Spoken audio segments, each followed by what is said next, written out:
Hello students, good morning. Today we are starting maths first chapter 11th class sets. Sets जो है सबसे easy topic है book का या 11th क्लास सिलेबस का. इसमें सेट्स अभी हम लोग कहते हैं, ये सेट्स एक ऐसा वर्ड है जो मोस्टली अभी हम लोग आम जिंदगी में भी कभी कभी यूज करते हैं. जैसे suppose for example dinner set की बात करें, ज्वेलरी सेट की बात करें या सेट ऑफ बुक्स की बात करें तो तुरंत कुछ चीजें दिमाग में आती हैं, है ना. जैसे अभी हम लोग डिनर सेट बोले तो डिनर सेट में क्या क्या ऑब्जेक्ट्स होंगे वो वेल डिफाइंड रहेंगे. जो बचपन में अभी हम लोग जिन चीज़ों से खेलते थे उन खिलौनों में एक डॉक्टर सेट रहता था, ठीक है. ज्वेलरी सेट हो गया, डिनर सेट हो गया. These are some examples which we generally use. Book set, set of books, जैसे सपोज कोई एनसाइक्लोपीडिया है जनरल नॉलेज की, उसमें सेट ऑफ बुक्स आएंगी आपको 3 या 4 वॉल्यूम्स. तो सेट्स अभी हम लोग कहते हैं कुछ कलेक्शन है, और कैसा कलेक्शन है, किस चीज़ का कलेक्शन है, ये अभी हम लोग इसमें डिफाइन करेंगे. तो इसमें प्रिलिमिनरी डेफिनेशन में अभी हम लोग कहते हैं दो चीजों की बात करने वाले हैं. एक तो कलेक्शन ऑफ ऑब्जेक्ट्स. तो किसी कलेक्शन ऑफ ऑब्जेक्ट्स को हम लोग सेट बोल सकते हैं कि नहीं बोल सकते, इसकी एग्जैक्ट अभी हम लोग डेफिनेशन देंगे, ठीक है. अब जैसे suppose for example set of quadrilaterals की भी बात की हुई है, सेट ऑफ ट्राइंगल्स की भी बात की हुई है. We have talked of all such terms. लेकिन सेट्स की एग्जैक्ट मैथमेटिकल डेफिनेशन अगर अभी हम लोग बोले तो सेट जो है it is a group of well defined objects. Well defined objects को अभी हम लोग सेट बोलेंगे. अभी जैसे एग्जांपल अभी हम लोग दे दें आपको.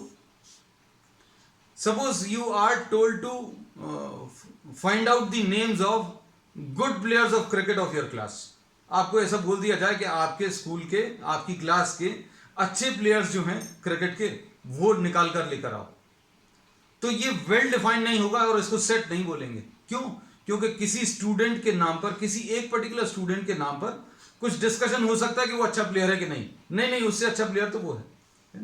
तो अब हम लोग कहते हैं कि वो ऑब्जेक्ट जो रहने चाहिए वो वेल डिफाइंड रहने चाहिए, उसमें कहीं पर भी कोई कंफ्यूजन नहीं होना चाहिए. Well distinguishable, well defined and distinct objects. जैसे अभी हम लोग बोल दें कि भाई गुड प्लेयर किसको बोलेंगे, तो गुड प्लेयर अभी हमने बोल दिया कि एटलीस्ट 2 नेशनल लेवल चैंपियनशिप्स जिसने खेली हो. तो अभी हम लोग बोलेंगे भाई अच्छे प्लेयर की डेफिनेशन हमने ये रख दी. फिर कोई डाउट नहीं रहेगा किसी के भी बारे में. आपको if you are told to find out the list of all those students who are good players of cricket, तो गुड प्लेयर की डेफिनेशन अब बन गई है कि a student will be called a good player of cricket if he has represented in any 2 national level championships. तो अब ऐसे ग्रुप को अभी हम लोग सेट बोल देंगे, है ना. तो सबसे पहले अब हम लोग इसमें डेफिनेशन ले रहे हैं. इट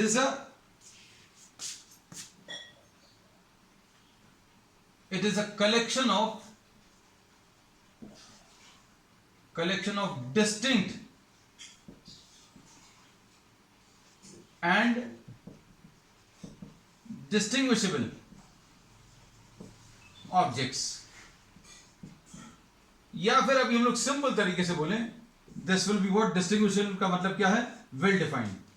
डिस्टिंग्विशेबल का मतलब यह है, वेल डिफाइंड मतलब कैसे? अभी हम लोग ये बोलते हैं कि जैसे suppose for example if you are saying good player, तो अभी हम लोग अगर इजीली डिस्टिंग्विश कर पाए कि ये गुड प्लेयर है तो उसके लिए कोई डेफिनेशन होनी चाहिए. So we have defined a good player. Good player अगर हमने एक क्राइटेरिया सेट कर दिया कि इसको गुड प्लेयर बोलेंगे, then this become what?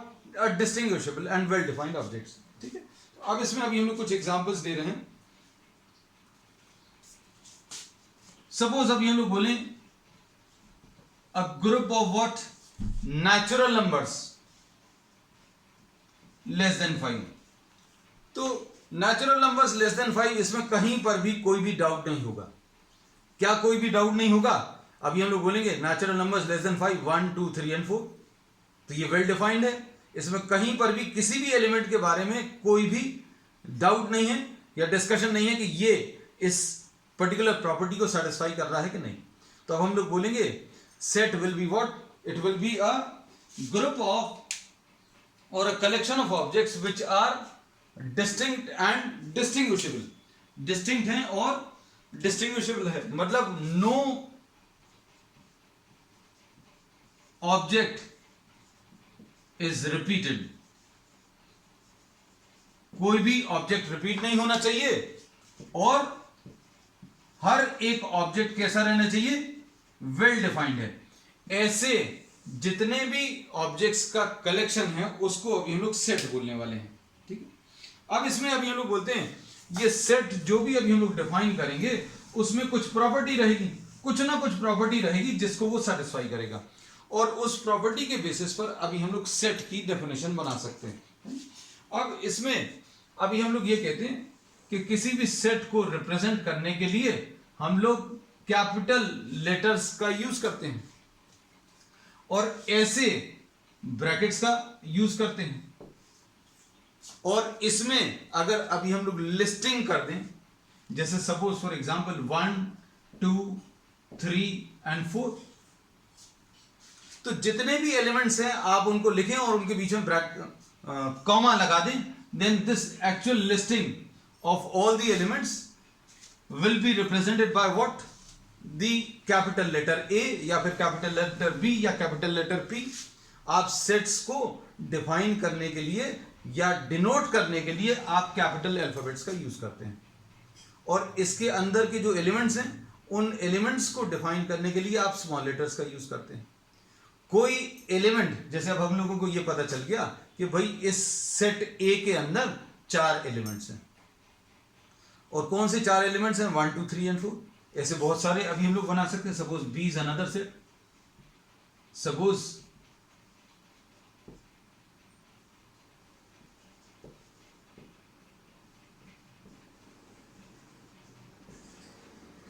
this is set of what, this is set of 3 students who are good players of cricket। अब good players of cricket की एग्जैक्ट मैथमेटिकल डेफिनेशन हमने दे दी। क्या exact mathematical definition दी है कि ऐसे players जिन्होंने अपने school को या डिस्ट्रिक्ट को कोई भी 2 नेशनल लेवल की चैंपियनशिप में रिप्रेजेंट किया है, ठीक है। तो अब हम लोगों ने इसमें ये बोला कि set will be represented by what, a capital alphabet, braces लगाएंगे, ये वाले ब्रैकेट्स लगाएंगे और उनमें अंदर एलिमेंट्स लिख देंगे, और अगर एक से ज्यादा एलिमेंट्स हैं तो बीच में अभी हम लोग कॉमा लगाते जाएंगे just to represent the different elements, ठीक है। अब इसमें हम लोग ऐसा भी बोलते हैं, ध्यान से देखना, बहुत सारी चीजें इसमें पता चलेंगी, लेकिन सारी चीजें बहुत ही सिंपल हैं। जैसे अभी हम लोग देखें इसमें, इस वाले सेट में 1 जो है 1 बिलोंग्स टू ए, ऐसा कह सकते हैं। 1 जो है इस सेट के अंदर है। 5 डज नॉट बिलोंग टू ए, 5 ए को बिलोंग नहीं कर रहा। देखो 5 नहीं लिखा क्योंकि इसको अभी हम लोग मैथमेटिकली कैसा लिखते हैं, हम लोग ऐसा लिखते हैं 1 बिलोंग्स टू ए, ऐसा कुछ साइन लगाते हैं, 1 बिलोंग्स टू ए, ऐसा कुछ लिखा जाएगा। इसको पढ़ेंगे कैसा अभी हम लोग, 1 belongs to A, and 5 does not belong to A, कुछ ऐसा लिखा जाएगा। 1 बिलोंग्स टू ए ऐसा आ गया, 5 डज नॉट बिलोंग टू ए ऐसा कुछ आ गया, है ना। अब इसमें कई सारे सेट्स यूज होने वाले हैं, जो आगे यूज होने वाले हैं उनके बारे में अभी हम आपको बता दें, क्योंकि ये सारी चीजें जो है छोटी क्लासेस से मालूम होना चाहिए, लेकिन अभी हम लोग ये मान के चलेंगे कि आपको शायद याद नहीं। n जो है this represents what, natural numbers, ये चीज साथ में लिखते जाना। n represents what, the natural numbers. z represents what, the set of integers. ये 1 से स्टार्ट होंगे, 1 2 3 ऐसा कुछ जाएंगे। इंटीजर्स जो हैं, इंटीजर्स अभी हम लोग बोलते हैं -3 -2 -1 0 1 2 3, ये सारे नंबर्स, इनको अभी हम लोग इंटीजर्स बोलते हैं। फिर उसके बाद q जो है, this is the representation for rational numbers. ये बेटा ये सब चीजें इसलिए नोट कर लेना क्योंकि इस चैप्टर में आगे एक्सरसाइजेस में यूज होगी। फिर उसके बाद r अभी हम लोग यूज करते हैं किसके लिए, we use for real numbers. जो भी पॉसिबल नंबर्स अभी आप सोच सकते हैं उनको अभी हम लोग रियल नंबर्स से रिप्रेजेंट करते हैं। आर प्लस या जेड प्लस कुछ ऐसा लिख दें या डब्ल्यू लिख दें। R plus is what, all positive real numbers. ये ऑल पॉजिटिव क्या इंटीजर्स आ जाएगा, है ना। डब्ल्यू क्या रिप्रेजेंट करेगा, डब्ल्यू रिप्रेजेंट करेगा होल नंबर्स। और होल नंबर्स क्या होते हैं बेटा, नेचुरल नंबर्स में आप जीरो और मिला दो तो होल नंबर्स क्या आ जाएंगे, 0 1 2 एंड सो ऑन। ठीक, तो ये कुछ अभी हम लोगों ने सेट्स के आपको एग्जाम्पल दे दिए, है ना। अब इसमें अभी हम लोग ये कहते हैं कि इसके कुछ और एग्जाम्पल्स अभी हम आपको बता दें जिसमें आपको वेरीफाई करके बताना है whether this is a set और नॉट। कोई ऑब्जेक्ट्स आपको बताएंगे, कुछ कलेक्शन आपको बताएंगे और उसमें आपको आइडेंटिफाई करना है whether the given collection is a set और नॉट, है ना। तो सबसे पहला अभी हम लोग एग्जांपल ले रहे हैं collection of natural numbers less than 40। तो इसमें अभी हम लोग क्या बोलेंगे, दिस इज अ सेट, ये सेट है। क्यों, क्योंकि ये वेल डिफाइंड है। कोई भी इसमें ऑब्जेक्ट्स ऐसे नहीं हैं जिनको अभी हम लोग कह सकते हैं कि जिनके बारे में डाउट हो या डिस्टिंग्विश नहीं कर सकते हो, ठीक है। अब जैसे सपोज फॉर एग्जांपल नेक्स्ट अभी हम लोग बोले all good guitar players in India. तो इसमें अभी हम लोग बोलेंगे इसमें थोड़ा सा डाउट हो सकता है। तो जो भी वेल डिफाइंड नहीं है that will be a collection. और ऐसा कलेक्शन जो वेल डिफाइंड है, जिसके सारे ऑब्जेक्ट्स वेल डिफाइंड है, उसको अभी हम लोग सेट बोल देंगे। So this will be simply a collection. लेकिन इसको सेट नहीं बोलेंगे। सेट क्यों नहीं बोलेंगे, क्योंकि किसी भी ऑब्जेक्ट के बारे में या किसी भी एलिमेंट के बारे में अगर डाउट है तो वो सेट नहीं है। तो अभी हम लोगों ने बार बार एक ही चीज बोली कि set is what, it is the collection of well defined distinct and distinguishable objects, ठीक है। अब इसमें कुछ और एग्जांपल्स लेते हैं आगे।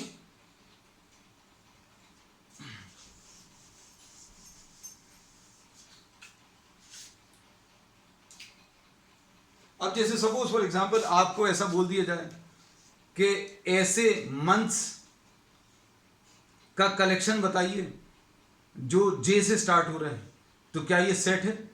बिल्कुल डेफिनेटली सेट है, क्योंकि इसमें अभी हम लोग बता सकते हैं जनवरी हो गया, फरवरी मार्च नहीं है, अप्रैल नहीं है, मई नहीं है, जून नहीं है।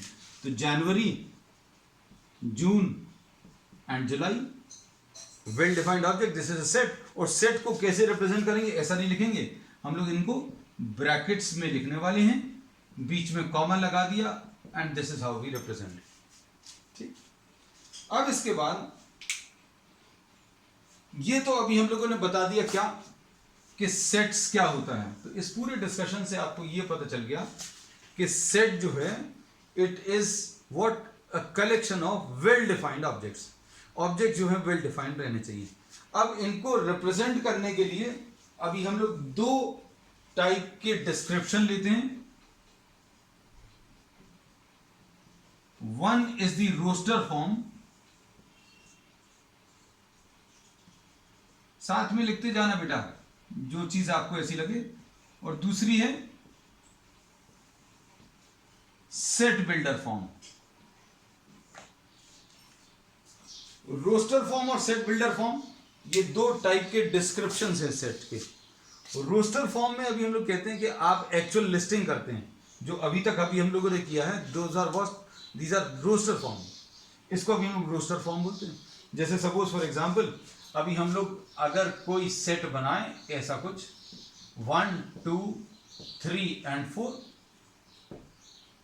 तो ये जिसमें आप एक्चुअल लिस्टिंग करते हैं एलिमेंट्स की, उसको अभी हम लोग रोस्टर फॉर्म बोलते हैं।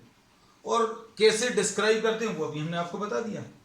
अब इसमें नेक्स्ट टाइप है क्या, नेक्स्ट टाइप ऑफ डिस्क्रिप्शन है सेट बिल्डर फॉर्म। मतलब इसमें आपको सेट को बिल्ड करना पड़ेगा, बनाना पड़ेगा, कुछ प्रॉपर्टी बताकर बनाना पड़ेगा। अब इसमें अभी हम लोग कैसा बोलेंगे भाई, इसमें अगर आपको इसको बिल्ड करना है तो इसको हम लोग किसी भी एक जनरल एलिमेंट से रिप्रेजेंट करेंगे।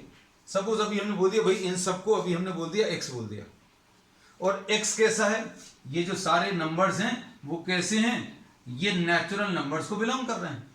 1 2 3 एंड 4 कैसे हैं बेटा, ये नेचुरल नंबर्स को बिलोंग कर रहे हैं, बिल्कुल सही। लेकिन कौन से नेचुरल नंबर्स, अब इसमें तो अगर अभी हमने ऐसा बोलकर छोड़ दिया कि भैया a जो है x से रिप्रेजेंट कर रहे हैं और x क्या है नेचुरल नंबर, तो तुम लोग बोलोगे भाई x का आंसर तो 1 2 3 4 5 6 कहीं तक भी जाएगा। तो अब हमने फिर एक रिस्ट्रिक्शन लगा दिया, क्या कि x इज स्मॉलर देन 5। ठीक, तो ये जो फॉर्म है जिसमें अभी हमने एक्चुअल लिस्टिंग नहीं करी लेकिन प्रॉपर्टी डिफाइन कर दी, इसको अभी हम लोग सेट बिल्डर फॉर्म बोलते हैं। सेट बिल्डर फॉर्म बताने के लिए क्या करते हो, आप a लिख दिया x और ये फिर कॉलन का साइन लगाया ऐसा वाला, such that x is such that x belongs to, फिर जो भी प्रॉपर्टी वो प्रॉपर्टी आपको डिफाइन करनी पड़ेगी। अब इसमें मन में ये क्वेश्चन आएगा कि भाई अभी हम लोगों ने डिस्क्राइब जब एक्चुअल में कर दिया था तो इतना घुमा फिरा कर बोलने की जरूरत क्या है। तो हम लोग इसमें ये बोलेंगे कि अगर हम ऐसा लिख देते, ये तो एक एग्जाम्पल हो गया, एग्जाम्पल सपोज 1 इस वाले टाइप का। अब एक एग्जाम्पल 2 अभी हम लोग ले लें, इसमें अभी हमने कहा suppose a is representing x such that x belongs to n and x is smaller than 1000।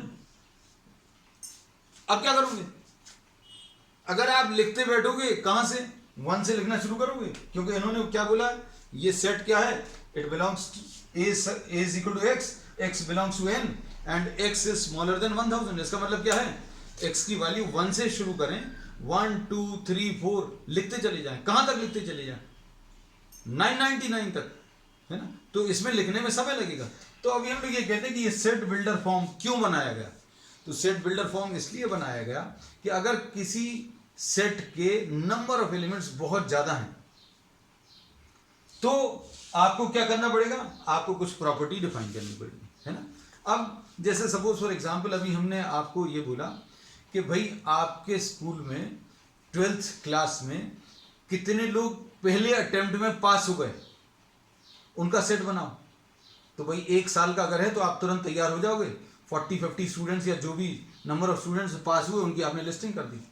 अब हम आपको बोल दें कि पिछले 20 साल के बच्चों का आप रिकॉर्ड निकालो और सागर के सारे स्कूल्स का या किसी एक पर्टिकुलर प्लेस के सारे स्कूल्स का जो स्टूडेंट्स पास आउट हो चुके हैं 12th क्लास में, तो उसमें क्या होगा, उसमें लिस्ट बहुत बड़ी हो जाएगी।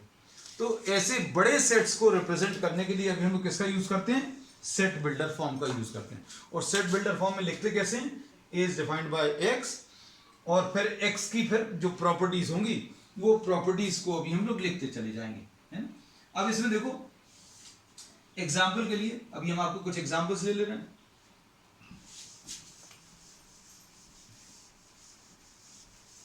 तो 2 डिस्क्रिप्शन कौन से आ गए बेटा, 2 डिस्क्रिप्शन आ गए, रोस्टर फॉर्म और सेट बिल्डर फॉर्म, है ना, roster form and set builder form.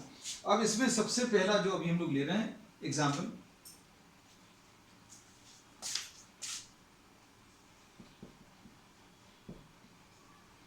a is defined by x such that x is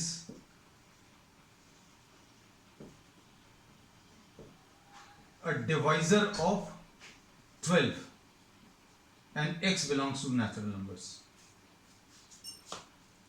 ऐसा दिया। अब इसमें देखो ये कौन सा फॉर्म है, सेट बिल्डर फॉर्म है। हमने ये बोला कि सेट बिल्डर फॉर्म क्यों बनाया गया उसका रीजन बता दिया। इसका मतलब ये नहीं है कि अभी हम लोग इसको कहीं पर भी यूज नहीं कर सकते, इसको सब जगह यूज किया जा सकता है। भाई सेट बिल्डर फॉर्म पर कुछ सीखना है तो सेट बिल्डर फॉर्म अभी हमने बोला बहुत बड़े सेट्स के लिए ऐसी जरूरत महसूस हुई कि भाई उनकी एक्चुअल लिस्टिंग नहीं कर पाएंगे, है ना, तो इसलिए अभी हमने सेट बिल्डर फॉर्म बना दिया। लेकिन सेट बिल्डर फॉर्म को छोटे सेट्स के लिए भी यूज करेंगे और यूज कर ही लाएंगे। देखो a is defined by x such that x is a divisor of 12, x is a divisor of 12। भाई 12 के डिवाइजर्स क्या क्या आ जाएंगे, ऐसे नंबर्स बताओ जो 12 को कंप्लीटली डिवाइड करते हैं। तो अब हम लोग बोलेंगे 1 आएगा, 2 आएगा, 3 आएगा, 4 आएगा, 6 आएगा और 12 आएगा। कोई दिक्कत है इसमें? देखो तो ये कौन सा फॉर्म है? This is the roster form. और ये कौन सा है? This is the set builder form. ठीक, अब इसमें अभी हम लोग ये कहते हैं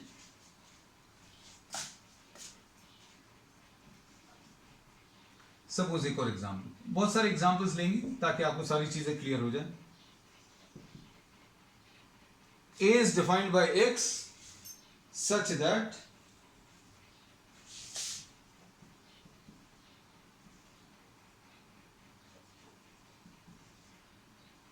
is a letter of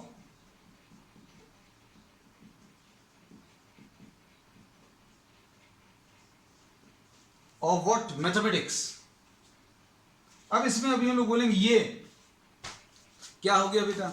ये तो सेट बिल्डर फॉर्म हो गया, इसमें प्रॉपर्टी डिफाइन की है ना। अब हम लोग इसका अगर लेटर लेना है तो कौन कौन से आ जाएंगे बेटा? एम आ जाएगा। अब 2 बार एम अगर लिखा है तो 2 बार नहीं लिखना, एक ही बार आएगा।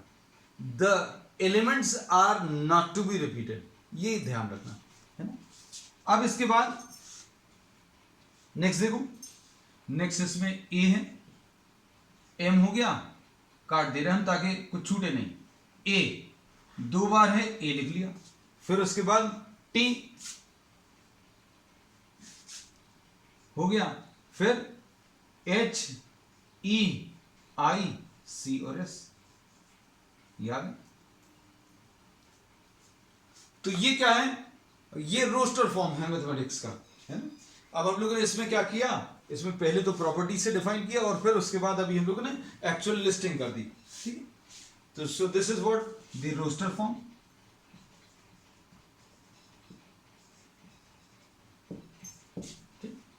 अब इसके बाद देखो next,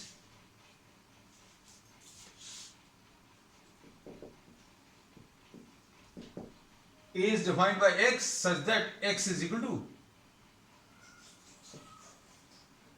n upon n square plus 1, ऐसा कुछ दिया। और देखना बेटा अच्छे से, n greater than or equal to 1 and smaller than or equal to 3 and n belongs to what? the natural numbers। देखो कितनी सारी चीजें बोल दी इसमें, देखकर बस कंफ्यूज मत होना, डरना भी नहीं, है ना। अब इसमें इन्होंने बोला कि x की वैल्यू किससे डिफाइंड है? x की वैल्यू डिफाइंड है n upon n square plus 1। इसमें n की वैल्यू कैसी लेनी है? n की वैल्यू 1 और 3 के बीच में लेनी है। मतलब अभी इसमें ऐसा बोला कि n की वैल्यू 1 लेना है, n की वैल्यू 2 लेना है और n की वैल्यू 3 लेना है। ये क्लियर लिखा है कि n की value lies between what? 1 and 3। 1 और 3 इंक्लूड करके 1 और 3 लेना है, 1 और 3 भी लेना और 1 और 3 के बीच के नंबर्स भी लेना। अब देखो अगर इसमें रखेंगे n की वैल्यू 1, किस में रखना है? हमें यह बताया गया है कि a जो है x से मिल रहा है और x का फॉर्मूला क्या है? x का फॉर्मूला है n upon n square plus 1। अब इसमें क्या करें आप? n की वैल्यू रख लो।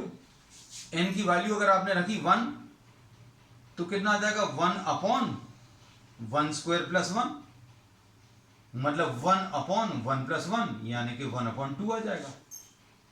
फिर इसके बाद बेटा ये n की वैल्यू 1 ले ली, अब n की वैल्यू 2 ले लो। n की वैल्यू अगर 2 ले लेंगे तो कितना आ जाएगा?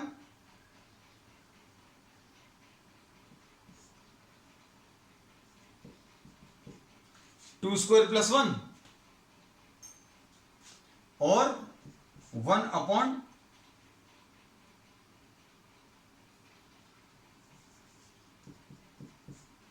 4 प्लस 1 यानी 1 अपॉन 5, ऐसा कुछ आ जाएगा। फिर n की वैल्यू 3 अगर ले लें तो कितना आ जाएगा? x की वैल्यू 1 अपॉन 3 स्क्वायर प्लस 1, ये कितना आ जाएगा? सॉरी 1 नहीं है, n की वैल्यू 2 इधर नहीं रखी थी अभी हम लोगों ने, 2 अपॉन 5, सॉरी ये गलत हो गया था। अब n की वैल्यू 3 अगर आप रखेंगे तो कितना आ जाएगा बेटा?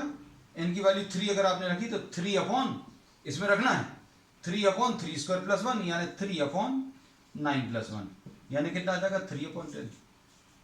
तो एलिमेंट्स क्या आ जाएंगे बेटा, a will be given by 1/2, 2/5 and 3/10। तो ये एक्चुअल लिस्टिंग आ गई। तो ये आपको कौन सा फॉर्म दिया हुआ था, सेट बिल्डर फॉर्म। कंफ्यूजन बिल्कुल नहीं होना चाहिए। सेट बिल्डर फॉर्म में सेट बनाते हैं, अभी हम बिल्ड करते हैं किसकी मदद से, एक प्रॉपर्टी की मदद से। तो ये प्रॉपर्टी इसमें दी हुई है ना। अब इसमें देखो अच्छे से, हमें अब जितने भी प्रॉब्लम्स अभी तक एग्जांपल्स लिए उन सभी में हम लोगों को क्या दिया हुआ था, सेट बिल्डर फॉर्म दिया हुआ था। सेट बिल्डर फॉर्म से हमने रोस्टर फॉर्म में इसको चेंज किया। ठीक, अब हम लोग जो है थोड़ा सा चेंज कर रहे हैं टाइप ऑफ क्वेश्चंस को। ठीक, अब इसमें जैसे सपोज फॉर एग्जांपल आपको ये दिया है ए इज गिवन बाय 1/2, 2/3, 3/4, 4/5, 5/6, 6/7, 7/8, 8/9, सपोज 9/10, ऐसा कुछ दिया। अब इसमें आपको किस में चेंज करना है, you have to change this, change A into set builder form. आपको इसको सेट बिल्डर फॉर्म में चेंज करना है। अब सेट बिल्डर फॉर्म में कैसे चेंज करेंगे बेटा, देखो ध्यान से, आपको कुछ प्रॉपर्टी बतानी पड़ेगी। प्रॉपर्टी आप देखो, अच्छे से सुनना बेटा, बहुत सिंपल है। पहले वाले नंबर में 1 लिखा है, दूसरे वाले नंबर में 2 लिखा है, तीसरे वाले में 3 लिखा है, और कहां तक जाना है अपन को, 9 तक जाना है ना। तो अब हम लोग इसको बोलेंगे कि भाई आप ऊपर वाले को n बोल दो। ऊपर वाले को क्या बोल दिया, n बोल दिया, हो गया। नीचे क्या है, नीचे जितना ये लिखा है उससे 1 ज्यादा है, जितना ये लिखा है उससे 1 ज्यादा है। ठीक, अब हम लोग क्या बोलेंगे बेटा, इसको देखकर, इसको अभी हम लोग बोलेंगे n डिवाइडेड बाय n+1। ये प्रॉपर्टी आ गई कि भाई आपको जो भी नंबर लिख रहा हो, जैसे आप 1 लिखा है तो 2 है, 2 लिखा है तो 3 है, 3 लिखा है तो 4 है, मतलब ऊपर वाले नंबर से 1 नंबर ज्यादा है।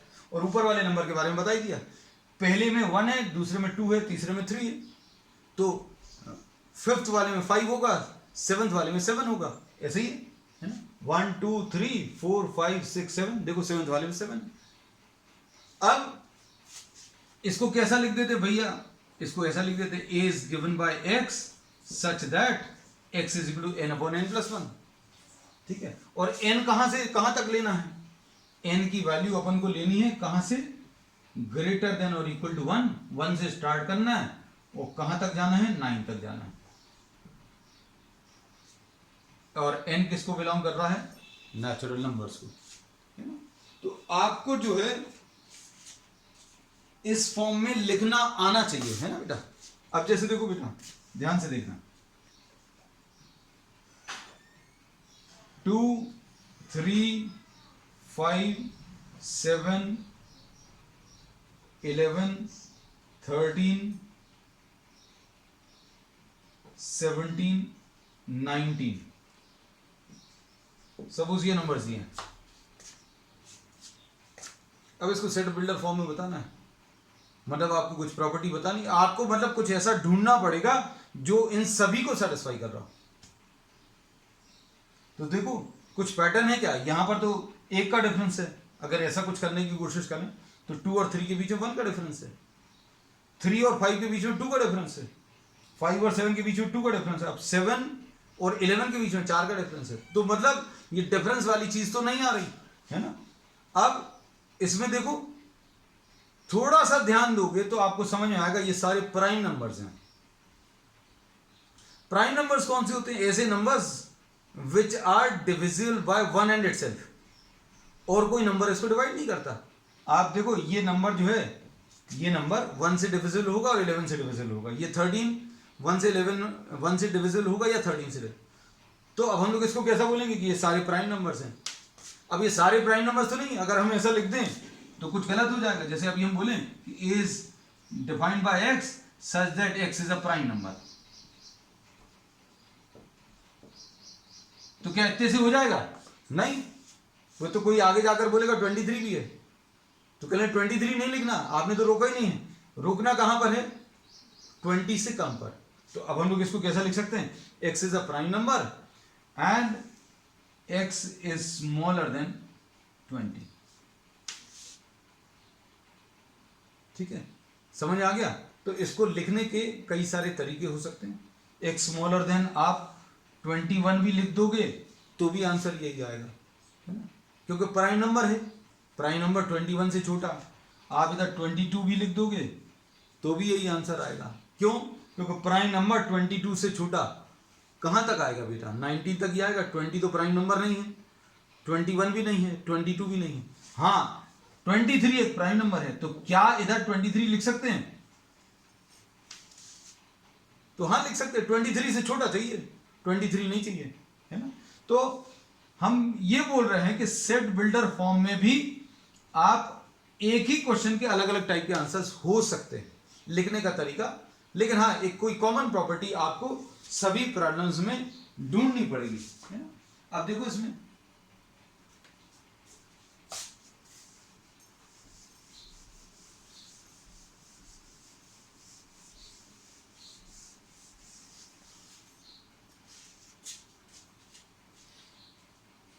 अब इसमें a is defined by x such that x square is smaller than 25, x is equal to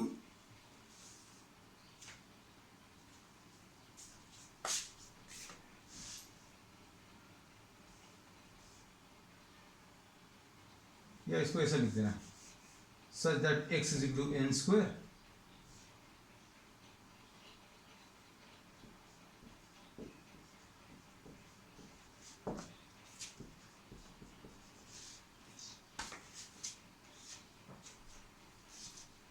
आपको नेचुरल नंबर्स लेने, एक्स किससे डिफाइन किया? एन स्क्वायर से डिफाइन किया, थोड़ा सा चेंज कर दिया।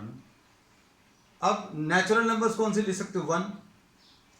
अगर आपने एक्स की वैल्यू एन स्क्वायर है ना, अब एन आपको नेचुरल नंबर लेना है, नेचुरल नंबर 1 ले लो। 1 अगर ले लिया तो 1 का स्क्वायर 1 आंसर में आ जाएगा, 2 का स्क्वायर 4, तो 4 भी आंसर में आएगा। क्यों? क्योंकि आपको x की वैल्यू किसके बराबर है? n स्क्वायर, नेचुरल नंबर का स्क्वायर। और फिर उसके बाद 3 का स्क्वायर यानी 9, 4 का स्क्वायर यानी 16। आगे 5 का स्क्वायर लेंगे क्या? 5 का स्क्वायर नहीं लेंगे, क्योंकि 5 का स्क्वायर अगर करेंगे तो 25 आएगा, लेकिन n स्क्वायर जो स्क्वायर आना चाहिए वो स्मॉलर देन 25। तो अब इसमें इसको हम लोगों ने ऐसा रिप्रेजेंट कर दिया।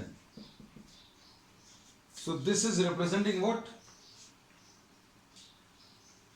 This is representing 1, 4, 9 and 16। तो ये इसका कौन सा फॉर्म आ गया? ये रूस्टर फॉर्म। अब इसमें a is defined by suppose x such that x is equal to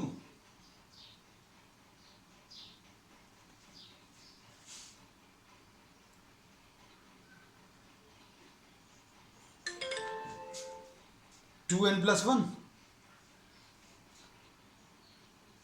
और n belongs to natural numbers and n greater than or equal to 1, smaller than or equal to 3.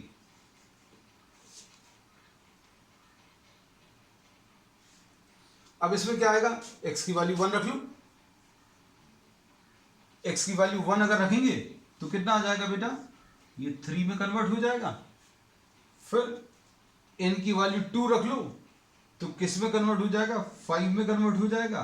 2 2 4 plus 1 5, 3 रख लो, 3 अगर रखेंगे तो 3 2 6 plus 1 7 आ जाएगा। ठीक है, अब आज के लिए इतना ही। कुछ क्वेश्चंस अभी आपको, कुछ एक्स्ट्रा क्वेश्चंस जो है that will be discussing on the next term, will be taking some more new concepts.